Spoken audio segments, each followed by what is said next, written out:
Hey, welcome to another episode of Gracefully Embracing Chaos, brought to you by MacKenzie Corporation. I'm Brent, here with Jenny and Katie, who are co-owners and co-presidents of MacKenzie Corporation.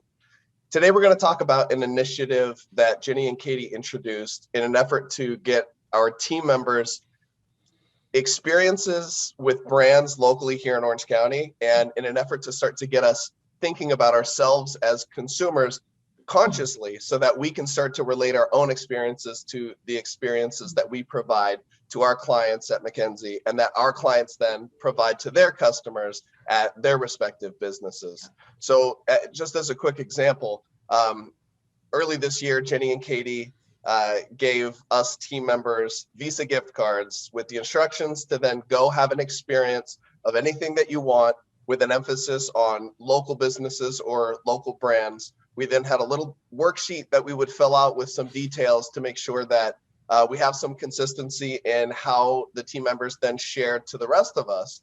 I was able to order an at-home escape room puzzle type box, and it was a local company that did escape rooms. They pivoted to then at-home delivery options because of the pandemic and how we couldn't physically go to the escape rooms. It was amazing. It was something that I've always wanted to do but hadn't done. There were little things along the way, like email communication or the purchase process, that really jumped up because I was thinking about each step of the experience as I was going through it. And so it was a very unique activity and practice. So we called this the Macktive Scholarship. Katie, where did you come up with the idea for Macktive Scholarship? And what was that kind of discussion that you had with Jenny about implementing it with the team? Yeah, thanks. This one's one that I absolutely love. We first initiated the Macktive scholarships back in 2019. And really it's just, again, twofold, right? Is one, we believe truly that you should live and breathe what your company and your brand is and stands for. And so it was really a way for us to be able to provide those opportunities for our team members to be able to really live and breathe what we do and how we partner with brands. Because really we talk a lot about being able to truly understand the customer experience and that journey along the way. And so providing an opportunity for our team members to be able to do things like this was where that prompted from. And then two, on the other flip side, is it's a really fun cultural or culture initiative to be able to add in. We want to be able to help our team members be able to experience the community that they live in, do something fun with their family or friends. It's just a way to be able to give back to them as well. So, it had to morph a little bit. In 2019, it was really saying we're launching this and then team members could come, and we actually did $500. So we had one lady who took her granddaughter to Disneyland for the first time ever. I went and stayed at the ranch down in Laguna Beach to be able to experience and do like a staycation. Somebody got recessed lighting in their house and initiated that, all these different kinds of things. And then really coming into 2021, for us, it was saying, okay, last year was a really, a tough year, but also realizing how brands have had to pivot so much, like you said, with the escape room type of thing. And so it's been fun. So that we actually just then did mail gift cards to our team members and then had a staff meeting where we talked about it. And it's interesting, I think a little bit just made me think I got to jot down. I think we still have a handful of team members who haven't had a chance to do theirs yet.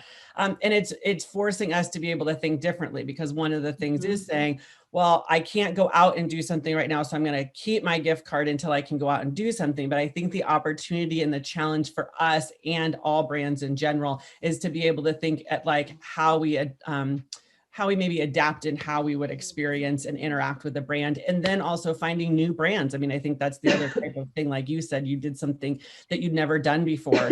And so it's the opportunity to be able to do something like that. So. Sorry. Jenny, anything to add on that? I know, I got so excited. No, I think it's amazing. I mean, Kate came up with this idea. Oh my goodness, excuse me. And it has been incredible. I mean, one of launching this 2 years ago and watching the team and what we did. And I think you made the comment at the beginning when you first started explaining the Macktive Scholarship that we need to all remember that we're all customers, we're all humans, we're all interacting with brands. And this experience lets all of our team members slow down and actually experience each step like with an awareness of what is a customer experience, right? Because I think we just go through the motions of things sometimes. We interact with brands, we call them, we engage with them, but we don't actually stop and think about each one of the steps. So it kind of slows the process down, and we're able to say, hey, what was really good customer experience? What was something that was a little bit not so fantastic? What's something out of the ordinary? So I don't know, it's a great opportunity. And then to be able to share. I mean, someone bought sunglasses online. He said, I loved the chat that popped up, and I loved exactly how the tech person on the chat was able to engage. And he was from our production side, or from a programming side. So, and able to stop and say, I wonder how that was able to happen, that the chat was able to come up and right away they send an email of, we can get you a coupon and what's going on. So it's just, it would sound silly, but just slows things down and says, okay, as a human, as a customer, what am I experiencing here? And then it's just making us stop and realize every single interaction that we're having all day, every day, and what we like, what we don't like, what's going on. Like he said, living and breathing it every day. And even on the call the other day, someone was talking about, I think, the cheese club of the month. Yeah. Something was happening in our local community. I was like, oh my gosh, let's write that down, and what happened and who was it. And so we're sharing and engaging in the community that we are, and living and breathing this, which I love. Yeah, expanding on that a little bit, reflecting on my own experiences, that with MacKenzie, I am in marketing and sales, and a big thing over the past few years has been marketing personalization, and trying to make every experience, every touch point as personalized as possible. When I was making the purchase and ordering online this at-home escape room box, when I made the purchase, I received a follow-up email that then was very personalized. It seemed very genuine. It came from the owner of the company. And when I got that, I noticed it much more than I would have if I had just been clicking around. Okay, I made the purchase and I'm moving on. Then I made a follow-up purchase where I got a second one.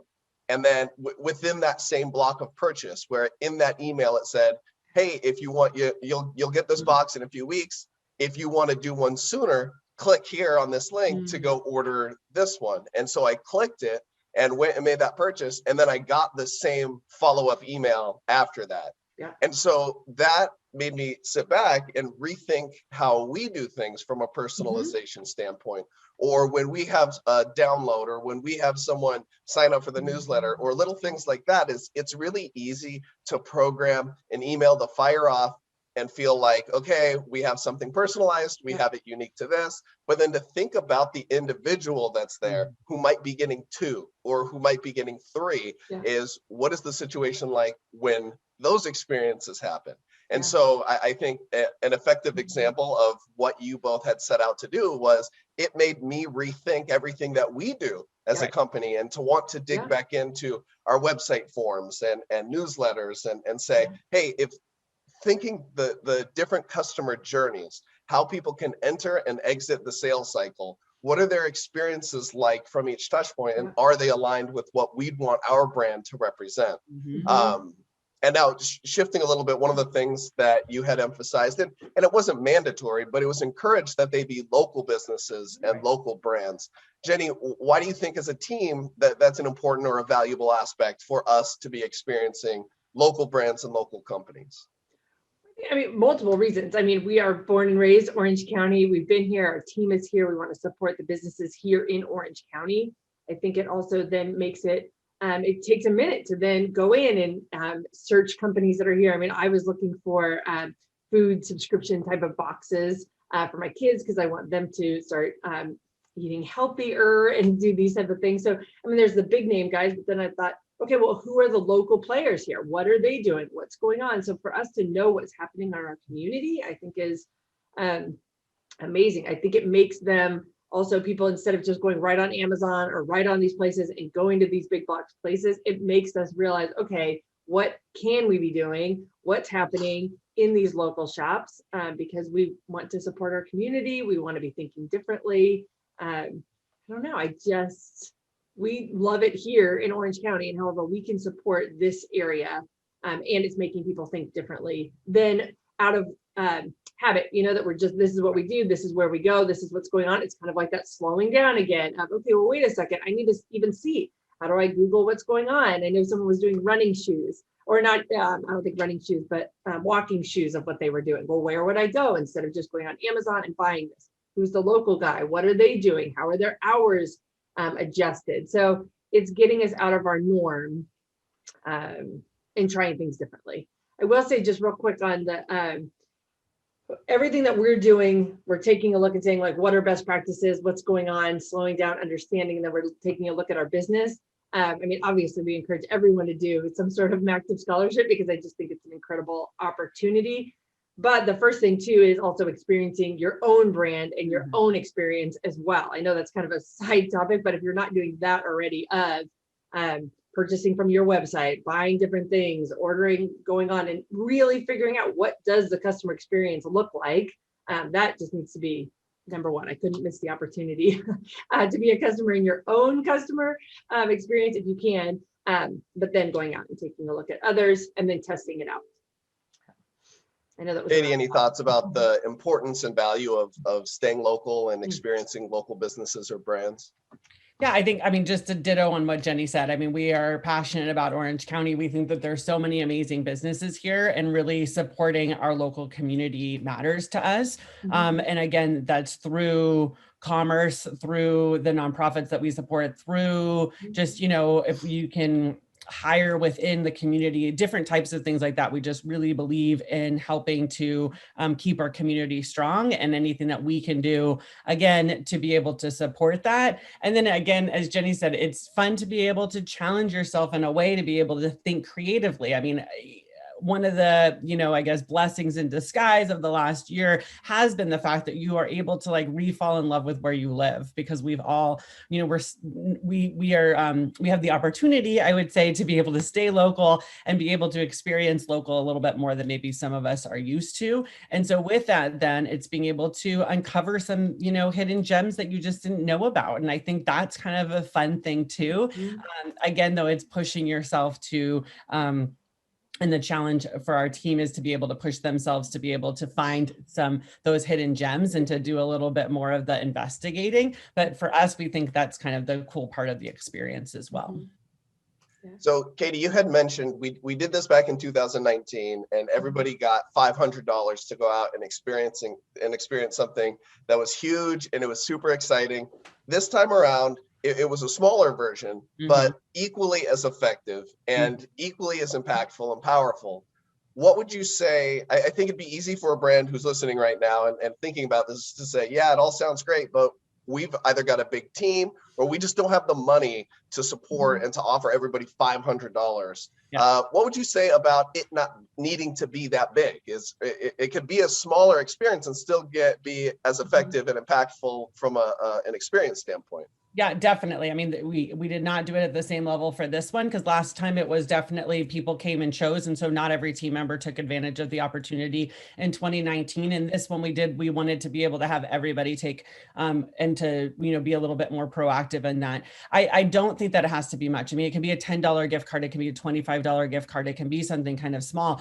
The thing that I would say, though, is putting some sort of taking the time to be able to explain what the objective is and what you're wanting your team to be able to get out of it. And then what are you going to do with the, the kind of the experience stories that you hear on the back end. And so the biggest thing is really actually just a bit more of the front load planning. And so for us, then we did create a question sheet that then we could give to them and say, hey, we'd love for you to be able to tell us a little bit about how did you first find out about them and the reasons why we'd be asking those. So that then is kind of so that we can start talking and having dialogue around marketing and media consumption and different types of things. Then once you engage with the brand, what is it that you did? Did you fill out a form on their website? Did you call them? Did you go to their website to purchase? What did you do? And how was that experience? What was the follow-up? Those kinds of things. And then all the way back to the back end is that then once you had that experience, and again, by an experience, it doesn't have to be much, right? It's filling out a form and signing up for a food subscription, as Jenny said, from a local company here. It could be ordering food from a new restaurant that you've never gone to before. So I think that there's a lot of different ways to be able to do it for not a huge investment. It's more about how you're integrating it as a part of the conversation and the dialogue of what you're doing internally and why you're doing it, and making sure that your team understands that, and that how you're going to use the information and those insights in the back end. So don't have it be a missed opportunity. Do it once and then talk about it the one time and then not talk about it again. And so for us, it's being able to continue to talk about it. I ended up doing an escape room this past weekend. That was because Brent planted the seed about it. And then I've been thinking about it, thought my kids would think it's fun. So that's the other kind of thing too, is it's a fun way to be able to also share a little bit about who you are and what interests you with your team members. So again, there's so many different ways, but it does not have to be a huge investment in the least of that. Jenny, I'm sorry. I think that's 100% is just remembering also, because this is really for them to, and our team members and us to experience customer experience, right? And engagement. And really that's any interaction with a brand. I mean, this does not have to be going to Disneyland or doing these massive things. I mean, this could be, to Katie's point, going and ordering wherever you are. I was just actually getting at Nectar, I was just getting my fruit smoothie bowl. And I was saying, hey, when I go online, I can't order your extra snacks on here, and so it's starting to realize what's going on. How do I engage with them? I mean, it's every interaction that you have with a brand is your customer experience. It doesn't have to be a massive thing. And I think that's it. It's starting to then just get us thinking about that at all times, which seems like a funny thing to have to remind people of. Think about the experience that you're having, because I think we're having it regardless of realizing, and we're creating perceptions and whatnot of these brands based on the experience. So yeah, from a customer behavior standpoint, so much of what we do and what is done is subconscious, and it's based on feeling, and it's based on experiences that often we don't even notice when they're happening. So this exercise, Jenny, just what you talked about, is that when I order online, I can't do this. It's one of those things that's always happened. It could have always been a pain point or a frustration point, but it's something that could be easily fixed. It could easily make the entire experience better, but it flies under the radar because it's not something that's, huge enough to want to write a letter to corporate or something like that. But when we take a step back and really then examine with purpose our experience start to finish, and look at it with a different lens, and as you said, slow down and really experience and feel the feelings that you have as you go through it, that ultimately is a very unique and valuable perspective once you complete that purchase. To wrap up, I wanted to hear from both of you is that anytime we launch an initiative or have a project or have something, we have an idea of what we hope to accomplish or how we hope it goes, or we think we know what to expect from people and how they're going to react and respond. But as we know in life, it rarely works out that way. Sometimes it's disappointing, but sometimes it's pleasantly surprising. Jenny, as you've seen the team interact, either the 2019 version or this recent version, what have you been pleasantly surprised that you've seen with some team members? I think ideas came up that I would never have assumed. I mean, like with the recess lighting or with the cheese club of the month or certain things. So I think that I've learned a lot about team members, and like sharing things I think is fun. I'm intrigued by what they took away from different experiences. It's different than what I would take away from it. I wouldn't do certain things. I wouldn't engage with the brand the way that some of them do. And so it's making me think differently. Kate and I are all about trying to figure out, we know what we know, but we only know a little bit, like, what is a team experiencing? What are they doing? What else is out there? There's so much out there. So I think it's kind of taken a life of its own, of things that I would never be thinking about. I think the escape room, and I think the in-person one that you did was the sleep deprivation chamber. What in the world? I don't have any idea of kind of what that is about, but I'm intrigued by it now. I think that I'm learning about things that I would have never known or thought about. That's what I like about this. Yep. Katie? I think it's the same type of thing. I think it's, seeing, I was a sociology major, psychology. I'm always fascinated about what makes people tick and like how people think. Interesting, we still actually have 4 team members. I just wrote down their names who have not used their thing, and it's been 4 weeks, so I got to follow back up.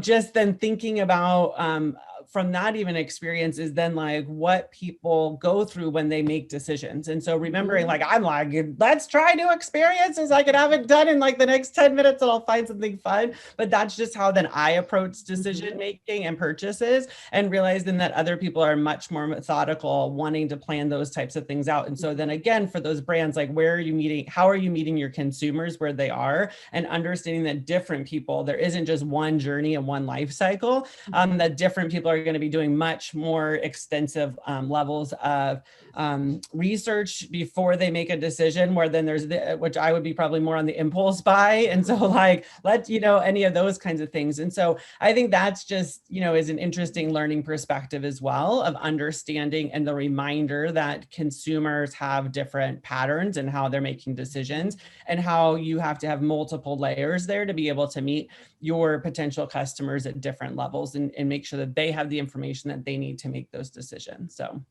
I love it. Cool.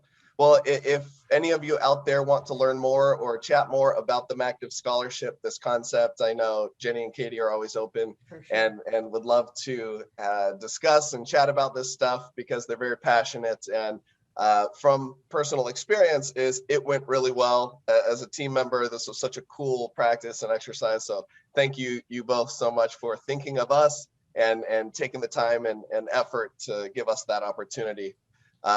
And thank you so much for your time and insights here. Well, we are Gracefully Embracing Chaos, brought to you by MacKenzie Corporation. We'll be back with more episodes. If you have any topics or anything you'd like to hear us discuss, please reach out to us on our website at mackenziecorp.com, and we'll be back with more. Thanks for joining us.